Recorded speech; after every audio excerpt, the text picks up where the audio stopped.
नमस्कार। आज के इस वीडियो में हम देखने वाले हैं कि बाउचर्स क्या होते हैं। बाउचर एक तरह का क्या है, रिकॉर्ड या ट्रांजैक्शन का लेन देन हम जहाँ रखते हैं उसे हम बाउचर्स कहते हैं।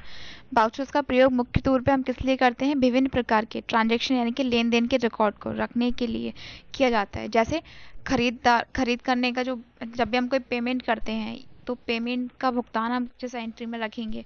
जब भी कोई सामान खरीदते हैं या बेचते हैं तो इस टाइप की जितनी भी एंट्री होती हैं तो उनको हम जहाँ रखते हैं सेव करके उसे हम क्या कहते हैं, बाउचर्स कहते हैं।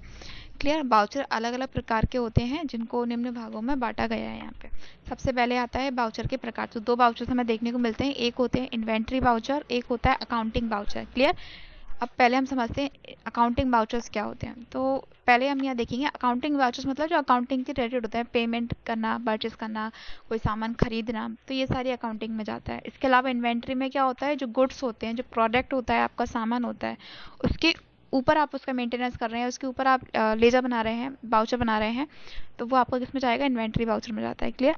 इसके बाद हम देखेंगे यहाँ पे अकाउंटिंग बाउचर यानी कि ये वे बाउचर होते हैं जो फाइनेंस के जितने भी ट्रांजेक्शन्स होते हैं उनको रिकॉर्ड करके रखने के लिए हम इस्तेमाल करते हैं। उन्हें हम क्या कहते हैं, अकाउंटिंग बाउचर्स कहते हैं। जैसे पेमेंट करना, ठीक है, रसीद बाउचर यानी कि रिसिप्ट बाउचर, कंट्रा बाउचर, पेमेंट में जब हम नगद पैसा या तो किसी को देते हैं या लेते हैं तो उस टाइप के ट्रांजेक्शन को हम पेमेंट बाउचर में रखते हैं।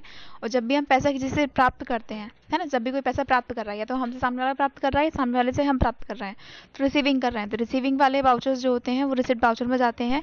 इसके अलावा जब भी बैंक में हम पैसा जमा करें या निकालें या फिर बैंक से पैसा बैंक में ट्रांसफ़र करें तो इस टाइप की जो एंट्री होती है उसे हम क्या बोलते हैं, कंट्रा बाउचर्स कहते हैं। क्लियर।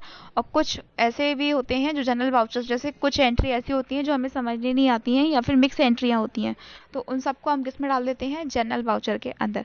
इसके अलावा उधार माल खरीदना और बेचना, ठीक है, तो वो आपका इसमें जाएगा डेबिट नोट, क्रेडिट नोट में। इसके अलावा जब आपने सामान बेचा और खरीदा तो उसके बाद आपके पास जो सामान यहाँ पे परचेस और सेल्स में जाता है। क्लियर। तो ये अलग अलग प्रकार के हमें बाउचर्स दिए हैं। इसके बाद आता है इन्वेंट्री बाउचर्स।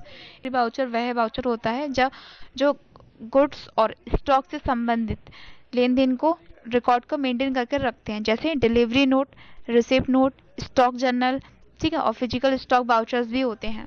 तो ये सारे होते हैं अलग अलग प्रकार के बाउचर्स। आज की वीडियो में इतना ही, बाकी हम नेक्स्ट पार्ट में कवर करेंगे।